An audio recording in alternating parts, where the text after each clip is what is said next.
Welcome back to Making Video Your Business. Today I'm joined by my long-term friend, Elle Wood. We've been friends for quite a long time. We've known each other through work for about 5 or 6 years. Talk to me a little bit about your career so far and what you're doing now. Okay.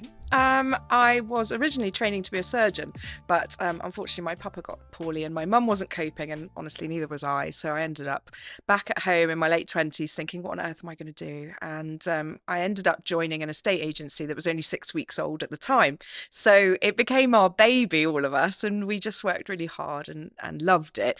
But within 3 years, we got assessed by Rightmove and the Property Academy as number 1 in the country, which was quite wonderful for us and our mums, who were obviously very proud. But, you know, no one else really cares because as an estate agent that's award-winning, you're still only an estate agent. So people still hate you.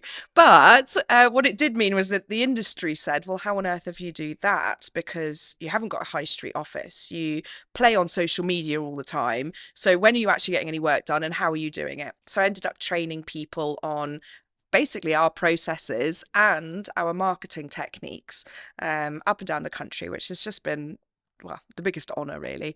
But with my background from psychology and medicine, the thing that really stuck out for me when I'm in all these different businesses and helping them with their marketing, actually, it's completely conjoined with their processes. Because if I give you a lead, what are you going to do with it? And if you've got a process in place for that, are you able to follow that process? And if actually you're stressed about your debt or your kid's ill or you're, you know, unhappy in your relationship or, you know, any of those sorts of things, all of that falls apart anyway. So that really becomes the foundation stone for all the work that we do. So it becomes a real training and coaching thing, NLP techniques, a little bit of hypnotherapy and all of those kind of small techniques to ensure that there's a team culture in place. And then you layer on processes and then you bring in leads through marketing. One of the things I'm best known for is social media, but I think that's just because I'm used to using it. The reason why I think a lot of people see you as a social media, I don't really like the term guru, but expert, social media expert, is because that's where they see you. Exactly. And that visibility sort of drives that familiarity. I think where you excel is obviously in business development and growth, but I think an entry point in terms of people coming into your kind of sphere of influence is where you drive into social media. And that's actually really useful for this particular podcast because, of course, you know, we are always trying to encourage people to think more seriously about their visuals and how they can leverage their web and their social presence, you know, through video and photography to try and drive business growth and business development. It's interesting you talk about marketing and, you know, and things like that. I always say that marketing and sales, people say, oh, you know, I'm in sales or I'm in marketing. And actually, I always think the two are conjoined, to use your words, because without one, there is no other. What is your take going into 2024 on people's usage of social media and how you think that might evolve over the next 12 months? That's a really interesting question. I think AI is obviously huge. Massive. Yeah. And how we harness that. I was at a TED talk in Edinburgh University and they were talking about AI within healthcare and talking about the errors that crop up and how do we mitigate those errors. And one thing that kept coming up was about the human element. And of course, you can put into your prompts into ChatGPT and you're going to get a more humanoid style and all of that kind of thing. But there isn't an accountability with that. So when something does go wrong, you need a human to develop and demonstrate empathy and properly say, we got this wrong. And there's also integral biases within AI that you've got to be really conscious of. So those biases can be anything, really. You know, they can be a gender bias, a race bias, or even just a process bias. So one of my examples was door knocking in a estate agency. If it's done right, it can be really beautiful and it can start fantastic relationships. Done wrong, it can explode your brand in a negative way. So I think that a consciousness around AI is really important whilst harnessing it.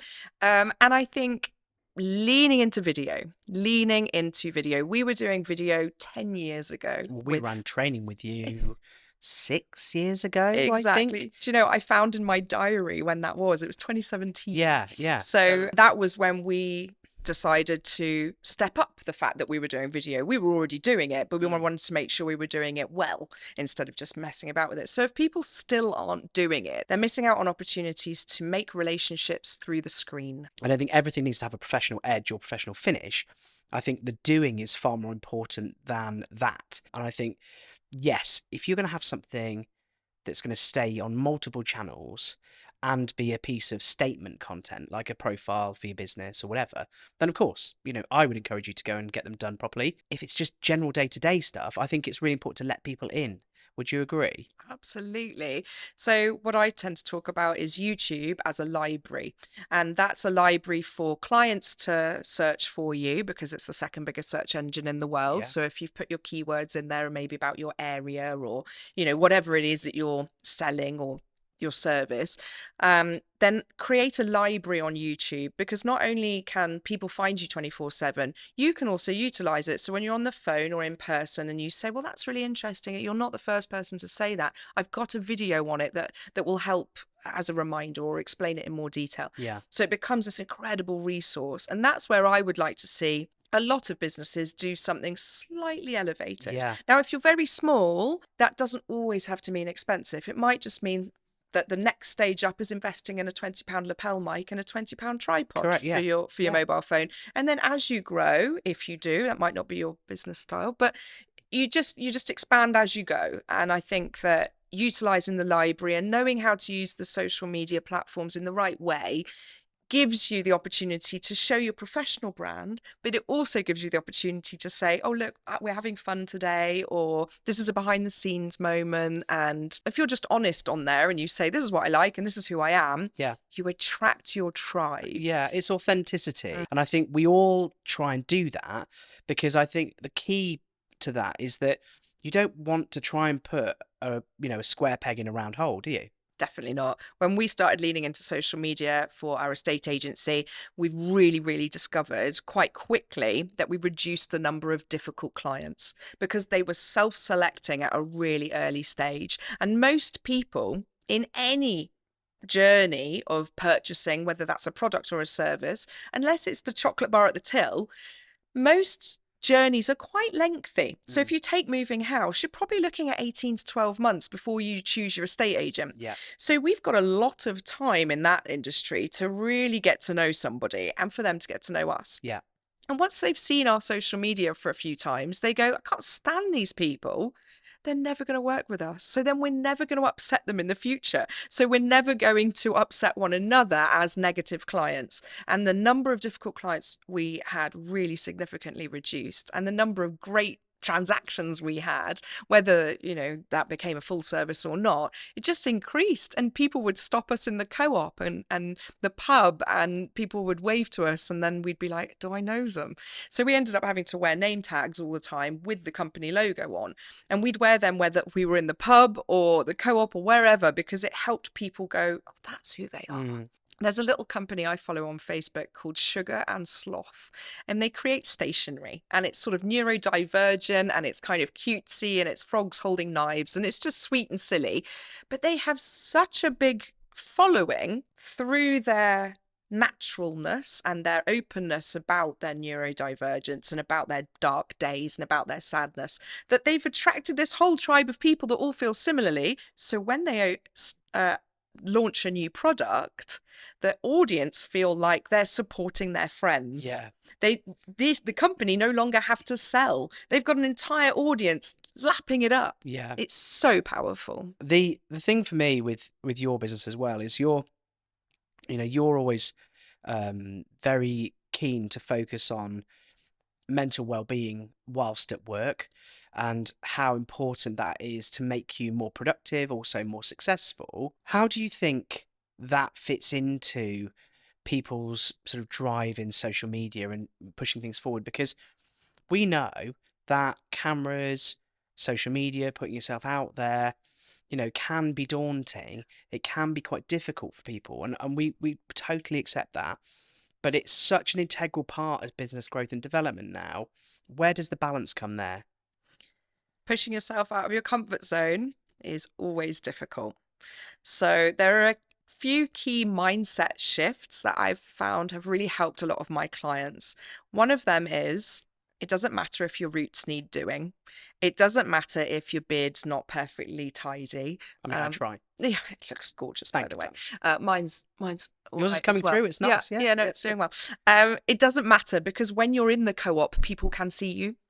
So it doesn't matter what you look like on video, because they already know what you look like. And we hate the sound of our own voice because in our head it sounds different to the real world. Don't watch them back.